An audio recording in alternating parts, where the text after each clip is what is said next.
Halo teman-teman, pada kesempatan kali ini saya akan membahas tentang analisa komunikasi strategi pada dua produk yang berbeda, yakni kecap bango dan juga kawah-kawah hijau dengan menggunakan pendekatan peso, paid, earn, social, dan own media. Juga pendekatan niche yang terdiri dari need, interest, content, dan engagement. Bagian pertama, yakni kecap bango, kita melihat bahwa kecap bango adalah sebuah brand yang sudah ada sejak tahun 1928. Bango sebagai produk bukan hanya menjual sebuah kecap, tapi juga menjual nilai serta rasa otentik Indonesia. Dalam berbagai video campaign, kecap bango selalu mengangkat cerita tentang warisan kuliner Nusantara. Jadi bukan hanya sekedar menjual bumbu dapur, tapi ini adalah bagian dari perjalanan cita rasa bangsa. Pada pendekatan peso di kecap bango, yang pertama paid media, kecap bango memanfaatkan iklan televisi dan YouTube dengan format storytelling dengan durasi 30 detik hingga 1 menit. Pesannya sederhana namun dalam. Bango bukan sekedar kecap, tapi penjaga cita rasa Indonesia. Yang kedua adalah earn media. Kecap bango bekerjasama dengan berbagai chef dan program kuliner seperti Festival Jajanan Bango. Dari sinilah banyak liputan media besar dan pemberitaan positif yang meningkatkan kredibilitas merek tanpa mengeluarkan biaya yang besar. Yang ketiga, sosial media. Melalui media sosial, kecap bango mendorong pengguna untuk berbagi resep keluarga dengan tagar bango warisan rasa. Dan ini menjadi ruang kolaboratif antara brand dan masyarakat untuk menjaga kebanggaan kuliner Indonesia. Yang keempat, own media.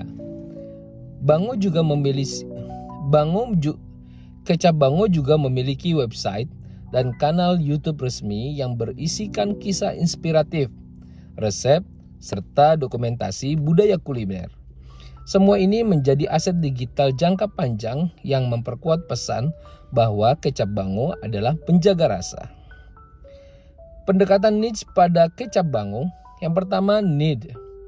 Bango menjawab kebutuhan dasar masyarakat sebagai penjaga cita rasa otentik yang mengingatkan pada masakan ibu dan tradisi keluarga. Pada poin interest, ketertarikan muncul lewat visual yang kuat dan emosional, dapur hangat, aroma masakan, dan kebersamaan keluarga. Pada poin konten kecap bango berfokus pada storytelling. Jadi bukan hanya sekedar menjual produk, dia membangun makna bahwa bango bangga menjadi warisan rasa Indonesia. Dan poin yang terakhir adalah engagement. Komentar warganet pun sering berisi kenangan masa kecil dan kebanggaan terhadap budaya kuliner Indonesia. Artinya, kecap bango berhasil menciptakan hubungan emosional, bukan hanya transaksi ekonomi. Kedua adalah kawah-kawah hijau. Produk ini lebih baru dan tampilan dengan gaya komunikasi yang berbeda. Kawah-kawah hijau merupakan minuman fermentasi herbal yang tampil modern, segar, dan sedikit nyentrik. Citra produknya seringkali memunculkan rasa penasaran karena bentuk botolnya menyerupai minuman keras, padahal tidak mengandung alkohol sama sekali. Pendekatan peso pada kawah-kawah hijau, paid media. Kawah-kawah hijau, paid media. Kawah-kawah hijau aktif beriklan di media digital seperti Instagram dan TikTok. Format videonya juga ringan, cepat, dan sering melibatkan influencer marketing. Mereka menampilkan suasana nongkrong santai, tertawa, dan gaya hidup anak muda.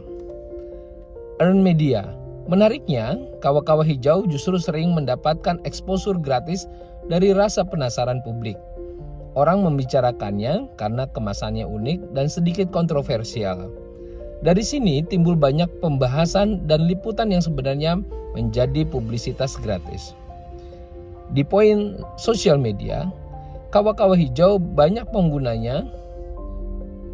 Di poin sosial media, kawah-kawah hijau memiliki banyak pengguna yang membuat video reaksi, review, bahkan parodi tentang kawah-kawah hijau sendiri. Formatnya pendek, penuh humor, dan bahkan mudah dibagikan. Hal ini menciptakan efek viral dan memperluas jangkauan audiens muda. On media. Akun resmi kawah-kawah hijau sendiri tampil dengan gaya visual yang berani, warna hijau terang, tone yang lucu, dan gaya komunikasi yang akrab. Mereka tidak membuat sebuah jarak dengan audiens, melainkan berbicara layaknya teman nongkrong. Pendekatan niche pada kawah-kawah hijau. Di poin niche, kawah-kawah menjawab kebutuhan anak muda yang ingin bersantai dan mencoba hal baru tanpa melanggar norma sosial. Di poin interest, ketertarikan dibangun lewat nama unik, warna mencolok, dan gaya video yang cepat. Pada poin konten kawah-kawah hijau sangat ringan dan menghibur, mengandalkan humor, challenge, dan reaksi spontan. Dan pada poin engagement, kawah-kawah hijau sukses membangun tren komunitas, minum bareng, review bareng, bahkan parodi bareng. Engagement tinggi ini menjadi kekuatan utama dalam strategi digitalnya. Demikian analisa video komunikasi strategik pada dua produk ini. Semoga bisa menjadi inspirasi bahwa setiap brand atau merek punya cara untuk berbicara kepada dunia dan pada customer-nya. Terima kasih sudah menyimak, sampai jumpa di analisa berikutnya.